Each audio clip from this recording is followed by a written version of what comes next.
Ah, j'ai apporté mes petits Kleenex, là, au cas où. Hein? Je sais pas. Ben là, c'est le temps d'aller chercher. Alors, je m'appelle Suzanne Péloquin. Petit parcours de CV avant de plonger dans le rôle principal que je jouerai auprès de vous aujourd'hui, c'est-à-dire celle d'être une maman. Alors, Suzanne Péloquin, une formation en travail social, une maîtrise en administration, un grand parcours en com, en gestion des ressources humaines, en cadre supérieur dans une organisation telle qu'un CIUS et qui décide lors de la fusion avec M. Barrette de décider qu'elle ne serait plus capable de travailler dans un système avec autant de contraintes chaque jour. Alors donc, je pars comme travailleuse autonome. Alors voilà qui je suis avant d'arriver ici. Fait que maintenant, la présentation que j'ai décidé de faire, c'est une présentation plutôt intime, parce qu'une des réalités d'un proche, c'est que souvent, vous avez de la misère à vous approcher de nous, en raison de la loi sur la confidentialité, qui devient le pare-feu à tout. Et j'ai vécu quand même, au cours des 25 dernières années, plusieurs moments magnifiques avec des intervenants qui ont trouvé la faille à cette loi. Donc, il y en a. Alors, j'ai décidé de me dire, comment je fais ça? Je pourrais bien vous présenter toutes sortes d'affaires sur le plan théorique, mais je vais plutôt vous faire rentrer dans ma maison, ce que peut-être parfois, vous n'avez pas l'occasion de faire quand vous travaillez avec quelqu'un qui est une personne concernée. Puis vous ne la voyez pas, cette famille-là, qui est là derrière, c'est quoi le rôle qu'elle joue. Dans ma vie personnelle, à l'âge de 14 ans, j'ai mis au monde une fille qui va avoir 43 ans. Donc, à 14 ans, j'ai vécu la discrimination. Ce qu'on a dit de moi, c'est que je serais une mauvaise mère, j'allais reproduire les comportements de violence que j'ai vécus chez moi, j'allais transmettre mes enfants dans un contexte de pauvreté, ils allaient être décrocheurs et décrocheuses scolaires. J'étais jeune mère, donc j'allais être frivole. J'allais me promener d'un homme à l'autre. J'allais donc être un peu fuckée quelque part. Un jour, j'étais membre d'un comité des usagers et on s'en va dans un grand congrès. À ce moment-là, je ne sais pas que ça va être des données probantes qu'on va me parler. Mais il y a des personnes en avant et puis ils présentent des résultats de recherche.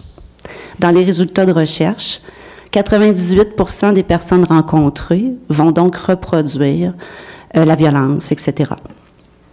Je suis assise là, ma fille elle a à peu près 18 mois, et je suis avec le directeur général de la Clairière de Québec, puis je me mets à pleurer.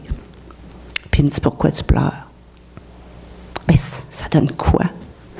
Ça donne quoi que je continue d'aller à l'école? Ça donne quoi que j'aille en thérapie puis que je fasse des démarches de groupe pour pas être violente avec mon enfant, tu sais? De toute façon. C'est ce que je vais reproduire.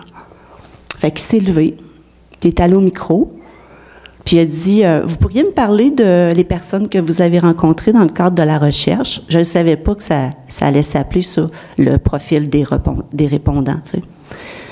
Il dit, bien, peut-être que dans votre profil de recherche, vous avez oublié une gang avec qui moi je travaille, que c'est pas tout à fait ça. Et puis, il est venu me chercher. Alors, c'était la première personne qui m'a montré à ne pas stigmatiser. Il est venu me chercher par la main, et ça, c'en est une piste d'action comme intervenant. Quand est-ce que vous pouvez avoir le courage de tenir quelqu'un par la main pour l'amener à ce qu'on ne reste pas pris dans le préjugé?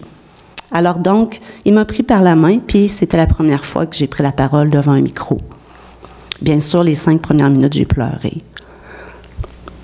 Parce que je ne savais pas comment leur dire qu'il n'y avait aucun espoir dans ces résultats-là et que tous les intervenants qui se levaient, qui allaient au micro, disaient « Oui, félicitations, bonne recherche, je reconnais toute ma clientèle. » Il n'y avait pas d'espoir. À partir de là, bien, il a fallu que je construise moi-même, avec d'autres personnes qui croyaient en moi, l'espoir. Et dans cette grande histoire-là, ben, j'ai mis au monde un autre garçon qui s'appelle Gabriel. Alors là, j'avais 19 ans. Tout le monde me regardait encore avec des préjugés parce que je confirmais que moi, des bébés, j'allais en faire. J'étais une fille sur le BS, fait que let's go. Mais moi, j'étais contente d'être une mère jeune. Moi, je visualisais un jour là, que je serais une mère tripante parce que j'étais jeune, tu sais. Fait que je voyais pas ça comme les autres. Bon. Puis, j'ai eu un troisième enfant, Michael, pendant que je finissais mon bac en service social. Fait que là, c'était un peu moins pire. J'avais 26 ans. Mais encore là, les étudiants de l'Université Laval trouvaient ça un peu bizarre de voir la fille rentrer avec sa grosse bedaine. Fait que des préjugés, il y en avait partout, et pourtant, j'étais en service social, là. Hein? Puis, ils me checkaient en voulant dire, hey, OK, elle est enceinte, elle. Ouais, c'est ça. Fait que la discrimination, elle n'est pas arrivée un jour. Elle va continuer. Et tout ce qu'on peut faire, c'est nous-mêmes de partager c'est quoi qui nous stigmatise, qui nous discrimine.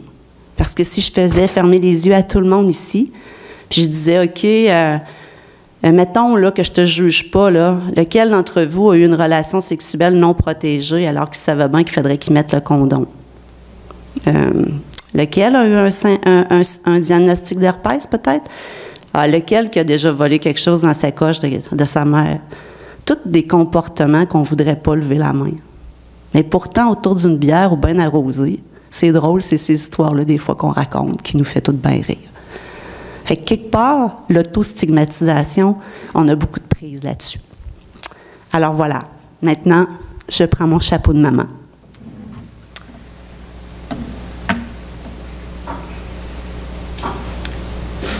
Je viens de vous parler, dans le fond, je trouvais ça sur Internet, l'iceberg de la discrimination. D'ailleurs, j'ai réalisé, en faisant la recherche d'un schéma sur la discrimination, que le terme iceberg, il est utilisé à plein de sauces, pour toutes sortes de situations. Fait que je me suis dit, ah ouais, mon Dieu, c'est vraiment ça que j'ai vécu.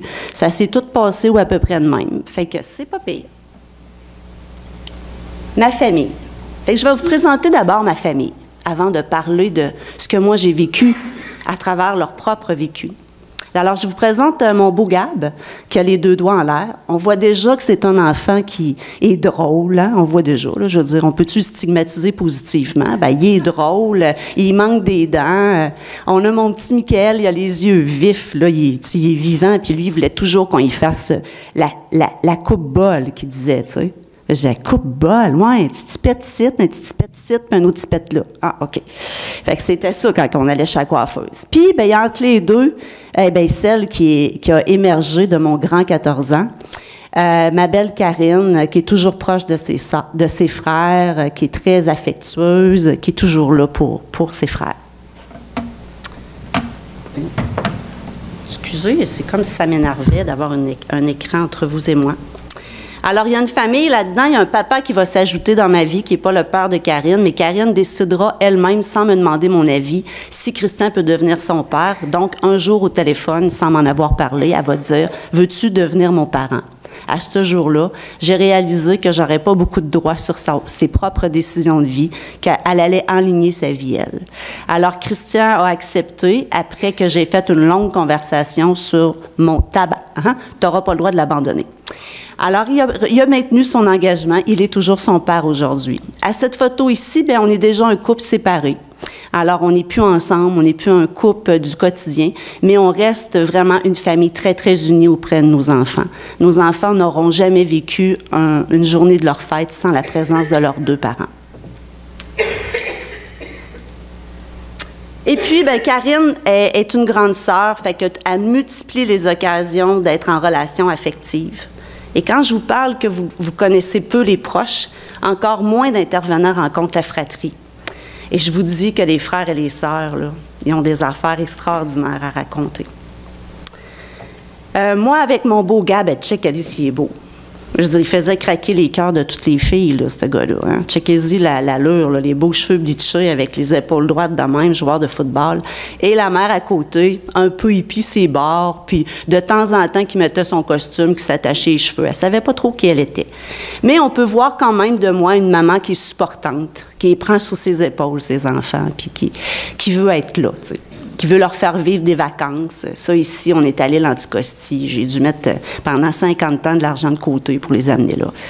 Et un papa, tu sais, un papa qui est souvent dans sa bulle de travail, mais dès qu'un enfant se garoche dessus lui, il le prend à bras ouverts. Mais c'est pas le papa qui est en avant, tu sais, c'est maman qui est en avant. Mais papa, il est là, pareil, tu sais. Il reste présent. Puis, ben, il va arriver des petits-enfants, parce que Karine, elle va finir par avoir, elle aussi, 3 enfants, parce qu'elle, elle a eu un modèle de mère, que d'avoir une mère jeune, finalement, c'est pas si pire que ça. Fait qu'elle a envie de le reproduire, mais quelques années plus tard. Fait qu'autour de 20 ans, elle, avoir un enfant, elle est déjà rendue là. Puis c'est pas grave si on n'a pas fini les études, parce qu'elle a vu sa mère qu'elle va à l'école pendant que la petite va à la garderie, puis sa mère, elle va faire une maîtrise. Fait que, dans le fond, là, on est-tu obligé de faire ça de façon séquencée, la vie? Ben, pas nécessairement. Elle a eu ça comme modèle positif. Fait qu'elle va les bébés, puis on finit l'école à travers ça. Puis on va être une famille qui va continuer à faire beaucoup d'activités familiales avec nos enfants. On va vraiment regarder la belle face. Ça, c'est mon beau Michael que je vais vous parler tantôt. On voit depuis qu'il est jeune, hein, qu'il continue d'avoir son petit style à lui. Et la beauté de Gab qui se continue de façon infinie. Gab et ses yeux verts. Et où est Karine? À côté de ses frères. C'est un peu... Pourquoi je vous parle de ça, puis en lien avec la stigmatisation, c'est que quand vous les rencontrez dans votre bureau, vous n'avez pas leur histoire, la vraie histoire. Qui ils ont été dans le quotidien. Puis des fois, c'est comme ça que commence la discrimination dans votre regard. C'est comme ça que commence le jour de la stigmatisation. Le pouvoir que vous avez, le pouvoir que j'ai moi, c'est que vous, quand vous le rencontrez, de vous rappeler qu'il y avait un vécu avant d'avoir des symptômes. Puis moi, c'est de continuer de me rappeler que malgré des symptômes, il est encore mon fils avec toutes ses forces. On a chacun un défi, comprenez-vous? Moi, il ne faut pas que je l'enferme. Puis vous autres, il faut surtout que vous le maintenez puis le rendez de plus en plus humain. Parce que la maladie, c'est une partie de la vie, même si ça occupe beaucoup de temps parfois. Alors, mon Gab, c'est un joueur de football, le meilleur joueur de son équipe. Vraiment, je vous le dis, c'est pas parce que c'était mon fils, là. Il était déjà repêché, puis il était en secondaire 3. On parle encore de lui à l'externe de Saint-Jean-Eudes comme étant une personne de référence. Lui, il traversait vraiment comme Forrest Gump le terrain. Et heureusement, ça lui a servi toute sa vie, parce qu'il en a traversé des terrains dans sa vie. Gab, c'est un protecteur. Même quand tout le monde trouvait que Gabriel il était un peu pompé. T'as pas peur de Gab? Voyons, Gab, c'est un grand protecteur. Il fait de la grosse jasette de même, là, puis il parle fort, là, mais c'est Gab, c'est un protecteur 50 fois. Gab a vécu sa première expérience de stigmatisation parce qu'il a fait une formation comme agent de sécurité. Hey, je vous le dis, là, il voulait tellement être agent de sécurité, il se reconnaissait là-dedans, ça y avait pris du courage. Juste de s'asseoir, les gens racontaient tout leur pédigré d'où ce qui venait, mais Gab, il n'y avait pas grand-chose à raconter. Lui, il venait de l'hôpital psychiatrique. Fait qu'il a fait sa formation, il a fait une coupe de remplacement, il m'appelait ses chiffres. Hey, là, maman, là, c'est parce qu'il faut que j'aille faire une intervention, puis tu penses-tu que je vais être correct? Ben oui. Qu'est-ce que tu ferais? Ah, c'est bon, t'es bon, vas-y. Hey, j'en avais des appels, groupe de supporters. Et puis, malheureusement, un jour, il accepte d'aller faire un chiffre, généreusement, une nuit, puis il m'appelle vers 10h30 le soir, puis il dit « Hey, Maman, tu sais pas quoi, l'Institution en santé mentale ont besoin de quelqu'un dans leur équipe d'agents de sécurité. Puis je sais que c'est de nuit, puis on avait dit que la nuit, ça serait mieux que je fasse pas des chiffres parce que c'est pas tellement bon pour moi, tu sais. Mais écoute, la fille aux ressources humaines, elle est super fine, puis je voudrais l'aider, fait que je voudrais y aller, tu sais. » Je disais « Ouais, mais là, tu te rends compte que si jamais tu étais reconnu comme un ex-patient, comment tu vas gérer ça? » Fait qu'on essaie de préparer ça. Fait qu'il me dit « Ben là, j'ai fait ma formation, je suis stable. Pourquoi? Qu'est-ce que ça ferait? Tu sais, moi, j'ai connais les unités, tu sais. » Il me faisait le pédigré des avantages, dans le fond, d'avoir un ex qui va bien dans l'hôpital. Fait que je dis « Ben écoute, vas-y, tu sais. » À 1h15 à peu près du matin, le chiffre commençait vers minuit. Il m'appelle en pleurant. « Écoute, il faut que je quitte l'hôpital. J'ai été reconnue. Mes collègues ont ri de moi. Les collègues ont dit que je ne serais pas pris au sérieux. L'équipe de sécurité, ça faisait une intervention, ne serait pas pris au sérieux. Ils m'ont demandé de quitter. » J'ai écrit une lettre à l'hôpital. Je leur ai dit qu'on ne pouvait pas être un hôpital psychiatrique puis dire qu'on est contre la stigmatisation. Puis contracter. Et dans ce temps-là, je suis toujours dans le réseau de la santé. Vous comprendrez que je sais ce que je fais là.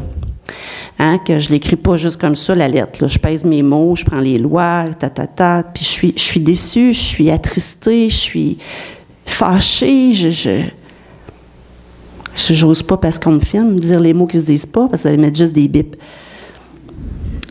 Ben c'est le début. C'est le début de la perte d'espoir profonde de Gab. Parce que lui, il se définissait comme étant un grand protecteur. C'était une de ses grandes forces. Puis, pendant un certain temps, je l'accompagnais pour voir si on déposait plainte. Bien sûr que la compagnie qu'il avait engagée, ils ont redonné d'autres chiffres, mais vous comprenez-vous qu'il avait tout perdu, sa confiance de se présenter là. Il avait perdu l'essence fondamentalement, tu sais. Mais ils ont perdu un bon travailleur. Ça, c'est sûr. Fait que, qui était aussi mon Gab? Un fier pète. Lui, là, il allait chez la coiffeuse, checker sa face, là. Hein? Il sort de la coiffeuse, il est fier de lui. Toujours un beau petit sourire. Un gars qui aimait ça bien s'habiller. Le 31 décembre, nous autres, on fait un party. Fait qu'il mettait son veston, il s'habillait tout beau. Il était fier. Pensez-vous que c'était le fun de se faire dire qu'il était schizophrène, pauvre? Ça jouait à tous les jours dans son identité profonde. Tous les jours de sa vie, il y avait le contraire de ce qu'il aimait de lui, comprenez-vous? Il était fier de lui, tu sais, mais l'étiquette à porter est lourde. Puis je faisais pas toujours le poids, puis la famille non plus faisait pas toujours le poids. Parce que de temps en temps, la personne qui faisait le poids, ça aurait été une belle fille, là. Elle aurait fait le poids en tabarnache, mais elle n'arrivait pas, tu sais, fait que, bon. Gab, c'est quelqu'un qui, pour vivre un moment comme celui-là, qui est un super moment à Noël, bien, à cause de la médication, bien, il était obligé d'aller se coucher vers 5h30, 6h, parce qu'il en prenait pas mal, puis il avait besoin de dormir. Fait que Gab, on le réveillait au bon moment. « Gab, c'est le temps du gâteau! » Il se levait, mangeait son gâteau. Il manquait aucun événement, mais pas en continu. Il a fallu apprendre à vivre avec ça. Quand je vous raconte ça, ça a l'air facile, mais j'en ai braillé une shot, moi, de ne pas avoir mon fils qui finit le dessert, là. Puis de ne pas comprendre comment ça que... Puis, voyons, comment ça, j'ai plus une famille normale. Moi, on mange une entrée, des chips, là, c'est des nachos, ou, tu sais, puis qu'on mange un dessert ensemble. Comment ça, j'ai plus ça, moi, cette famille-là, tu sais. C'était un deuil. Moi, je m'étais préparée qu'il allait avoir la grande famille, la grande table, tout le monde, on allait être là, puis on allait manger le dessert ensemble, puis peut-être sortir, tu sais, comme anciennement, si revenait à la mode, mais dans ce temps-là, ça l'était pas, une petite crème de menthe. Gabrielle, c'est quelqu'un qui était très, très attentionné envers, ici, on voit Olivia, tu sais, très, très attentionnée, très attachée à ses petites nièces, qui cherchait toujours la façon d'établir un lien avec eux, puis qui me posait la question, tu sais, maman, moi, je me sens pas très habile, comment je fais ça? Bien, c'est toi à côté d'elle, puis fais les devoirs, puis, ouais, OK, c'est une bonne idée. Fait que là, il le faisait tout de suite, tu sais, il était généreux, disponible. J'en connais du monde qui n'ont pas de maladie mentale, là, puis ils ont une tête de cochon pire que lui, là. Maintenant, je vais vous parler de Mick, parce que j'en ai deux. Ben oui, il y a eu Gabriel à l'âge de 15 ans qui a eu un premier diagnostic. Puis il y a eu Michael qui, autour de 19 ans, a commencé à avoir des symptômes. À ce moment-là, là, je pense que j'aurais été m'acheter un billet de 6,49, là. Là, ça allait pas bien pantoute, là.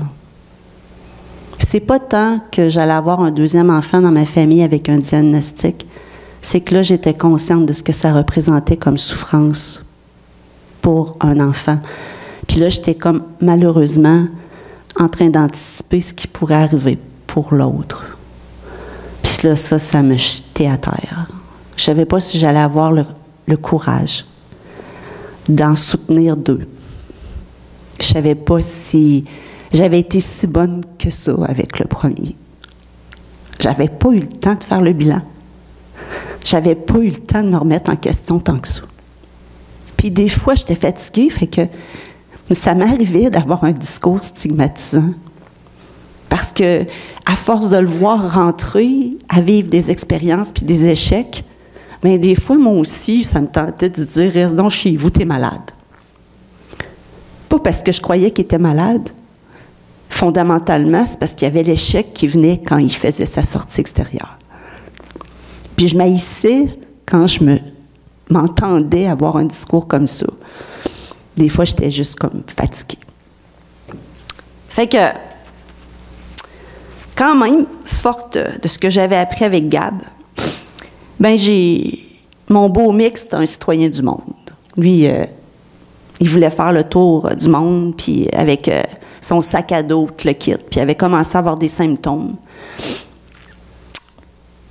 Puis il voulait partir ailleurs, bien loin. Ben, j'ai finalement soutenu le projet, en me disant, au pire, je vais aller le chercher. Mais quand tu as commencé une maladie mentale, je vais lui permettre de commencer avec au moins un rêve. Après ça, on verra bien ce qui va arriver. Ben, il est parti avec son sac à dos. J'ai capoté plusieurs fois. Puis il n'y avait pas de Messenger comme aujourd'hui. Mais il est revenu. Ben oui, il avait arrêté sa médication. Il était beau comme un cœur parce qu'il était tout mince et bronzé, etc. Mais ça allait pas trop bien dans sa tête. C'était pas tout ajusté, là. Fait que, oups, là, je me suis rendu compte qu'en plus, il y avait des éléments psychotiques que je n'avais pas perçus avant qu'il parte, puis qui n'avaient pas apparu.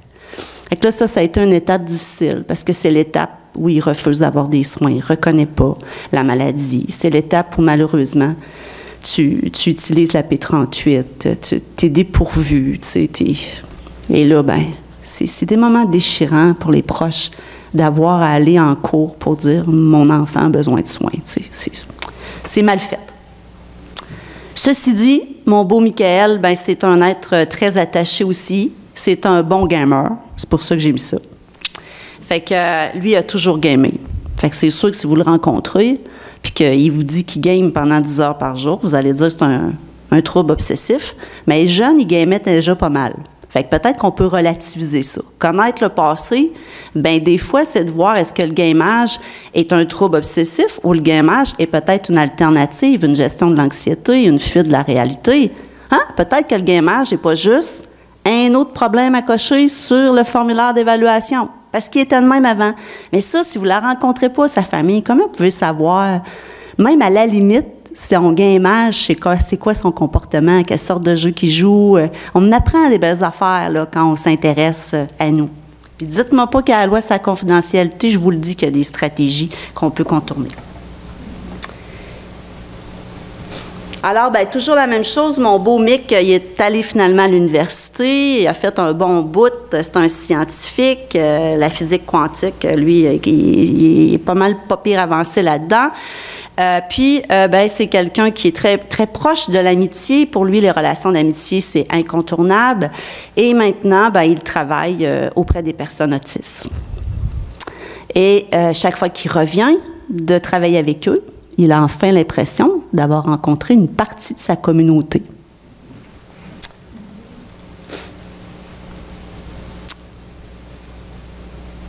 Mes enfants, c'est des enfants qui...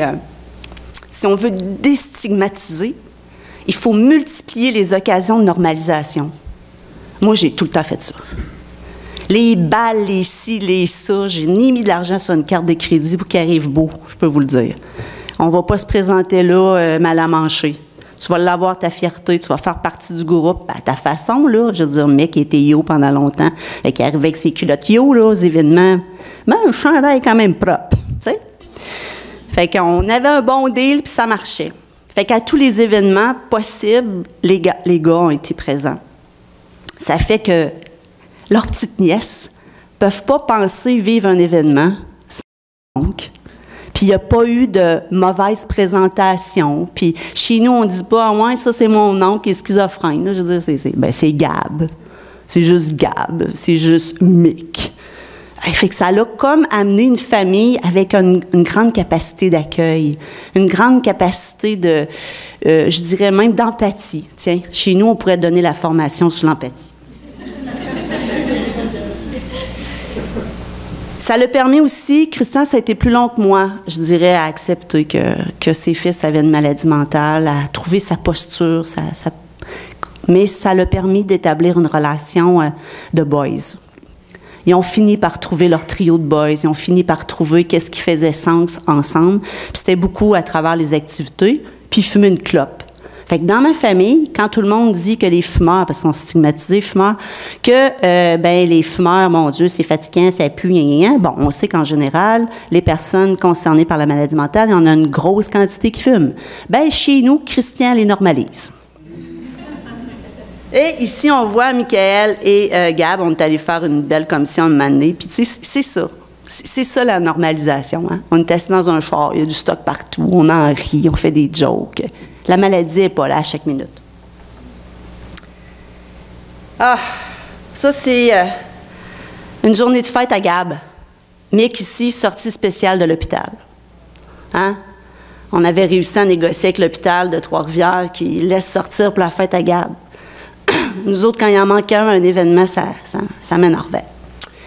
Bon, j'avais réussi. À Québec, je réussissais à peu près tout. J'ai rencontré des professionnels assez extraordinaires qui m'ont fait confiance énormément. À Trois-Rivières, je n'avais pas la même crédibilité. C'était plus long et compliqué. Bon, fait que cette fois-là, on a un beau moment de fête en famille pour Gab. Puis Gab, c'est une période de grande souffrance. C'est une période, ça ne paraît pas dans sa face, là, mais c'est une période où il n'y a pas beaucoup de rêves. Finalement, pourquoi je vous dis ça, c'est que la famille, on est en interdépendance. Moi, j'ai comme ça que j'illustre ça, tu sais. Mes enfants, ils vont tout le temps rester en interdépendance avec moi. Ça, c'est leur rythme cardiaque. Quand ils sont heureux, je suis plus heureuse. Qu'on appelle ça de la codépendance, appelez ça comme vous voulez. Bien, ça me rend heureuse quand ils sont heureux. La maladie mentale, bien, quand tu les vois souffrir, bien, c'est sûr que ça m'a amené par moments des pics de souffrance, des pics d'inquiétude. Ça, c'est chacun de mes enfants. En ordre. Je suis devenue une super mom. Mais vous savez quoi? C'est pas moi qui ai dit que j'étais une super mom. C'est mon beau Gab. On écoutait ensemble des films, puis mon beau Gab, il me disait tout le temps, toi, mom, t'es ma super mom. Fait que ça, c'est quand j'avais les cheveux pas gris. Mais c'est pas grave, je l'ai remis pareil. Ce que je vous ai parlé, c'est des vies brisées, qu'on rapièce, qu'il faut estimer. C'est ça la job que vous avez à faire comme intervenant. Les estimer. Estimer ces vies-là. Valoriser. Ce que tu n'es pas capable de te donner toi-même, ça prend quelqu'un qui te le donne. Rappelez-vous, si je n'avais pas eu un directeur général qui avait regardé tout mon potentiel, je vous le dis que je ne serais pas la même personne aujourd'hui. J'aurais probablement coté fort sur les statistiques du chercheur. On se sent petit quand on a une maladie mentale ou quand on est un proche. Moi, j'ai passé aussi, comme Marie-Ève, mon temps à faire d'éducation. Je ne sais pas le nombre de soupers où j'ai parlé de c'est quoi la psychose, comment ça se présente, c'est quoi les effets de la médication. Tu sais, un moment donné, je pense que je pouvais... Mettons, quand je rencontrais Marie-France, qui a déjà été dans notre vie, elle parlait de sortes de pilules, je comprenais tout. C'est pas normal. C'est parce que, OK, oui, puis là, s'il y a ça, mais ça se peut-tu que la mixité que ça, puis puis j'ai observé que, puis, ben, parce que tu veux qu'il aille bien, fait que tu te mets à observer tout pour qu'il aille bien, tu sais. La maladie mentale, ça amène des pertes. Fait que c'est sûr que si, en plus, le réseau te renvoie ces pertes-là constantes, bien, tout ce que ça fait, c'est que ça génère du deuil.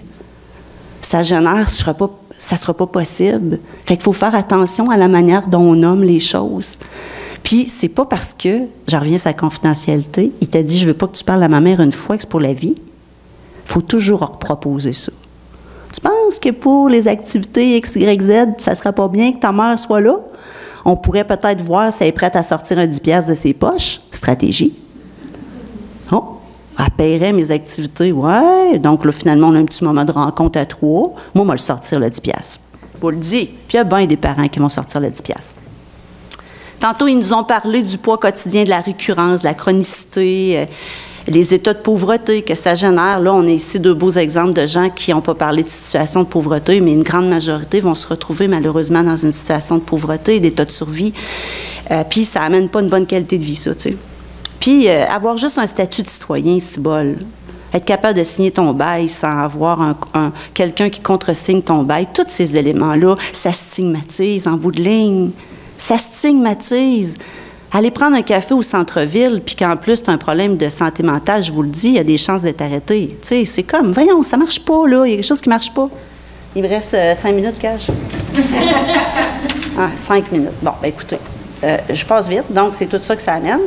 Mais je me suis dit que là, c'était bien important que ça... Parler d'amour, cher Gabriel, c'est à ton tour Si on a de te laisser parler d'amour.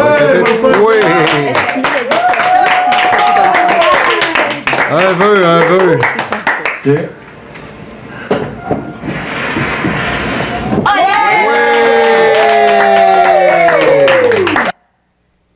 Je vais y aller vite. Je vais très vite. Je vais à une vie honorable.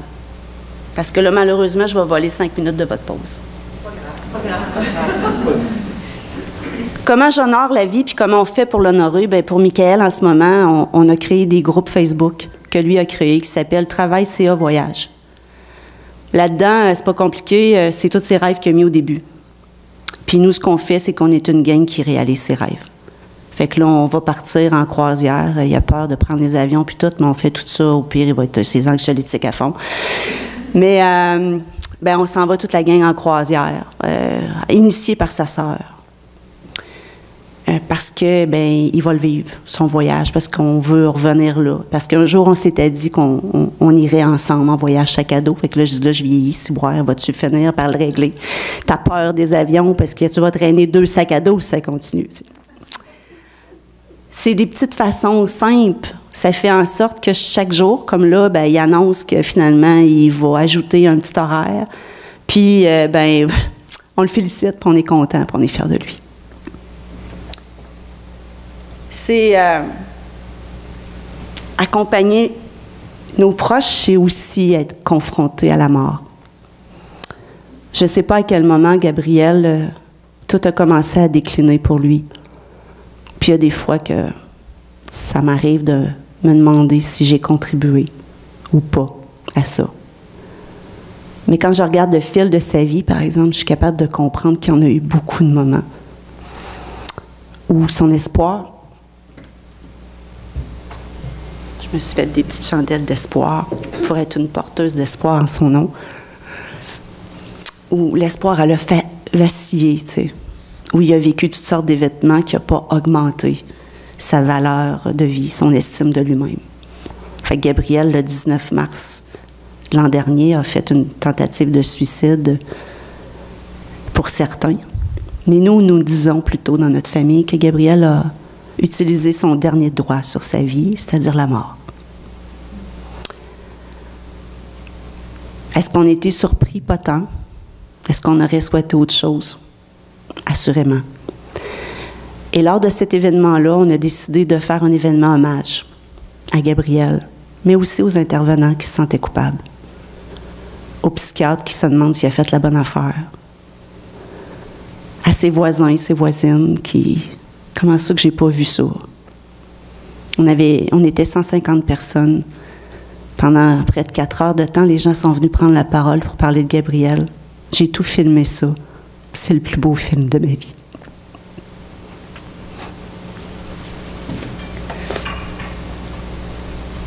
On a valorisé ce qu'il était. Un joueur de basketball, un joueur de football, un guitariste. Parce qu'au-delà de la maladie, c'est tout ça qui existe. Et puis, il y a eu Olivia, petite Olivia de 10 ans, qui danse. C'est toute une famille de danseurs chez nous, qui n'a jamais dansé seule. Parce que quand on danse seul, mamie, on est visible. Tout le monde nous regarde. Puis, pour rendre hommage à son oncle, elle a décidé de faire une danse en son honneur. Elle a donc pris son courage.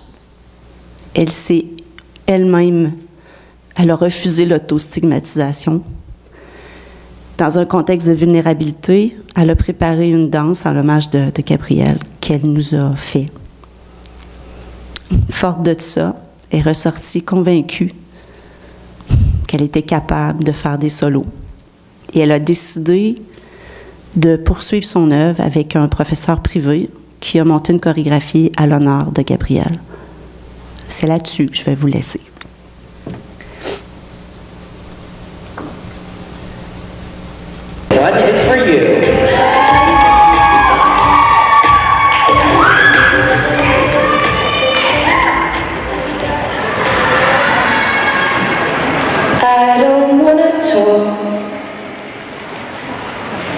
about the things we've gone through, though it's hurting me. Now it's history. I've played all my cards, and that's what you've done too. Nothing more to say, no more ace to play. The winner takes it all, the loser standing small beside the victory. That's her destiny. I don't want to talk if it makes you feel sad, and I understand. No more ace to play. The winner takes it all.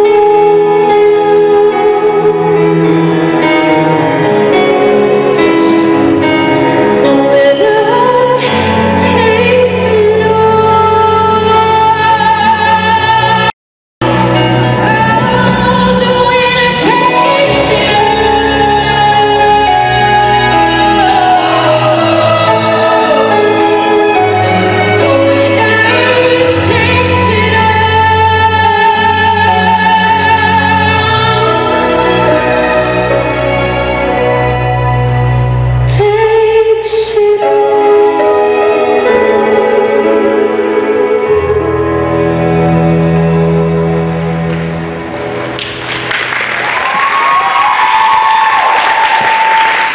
Awesome job, dancer. One is for you.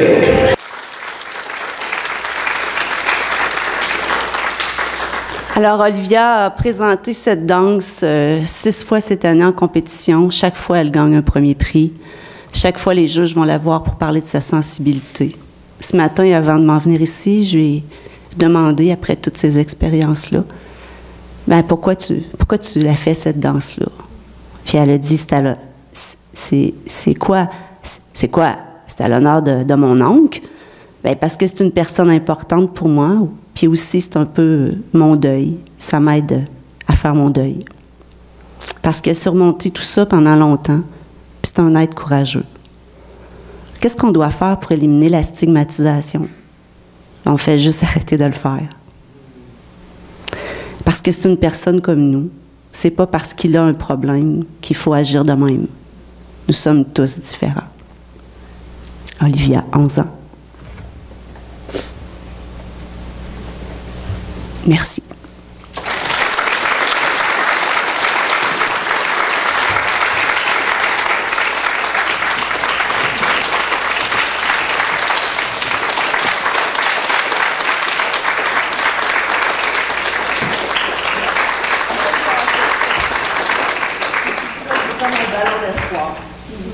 Un ballon de diable que tout le monde a signé. Le choix, le projet, croire, espoir, rêve, aspiration. Je pense que dans ce ballon-là, il y a pas mal de solutions. On peut faire une passe? Oui, on peut faire une passe à tout le monde. Moi, je l'ai eu souvent, ce passe-là.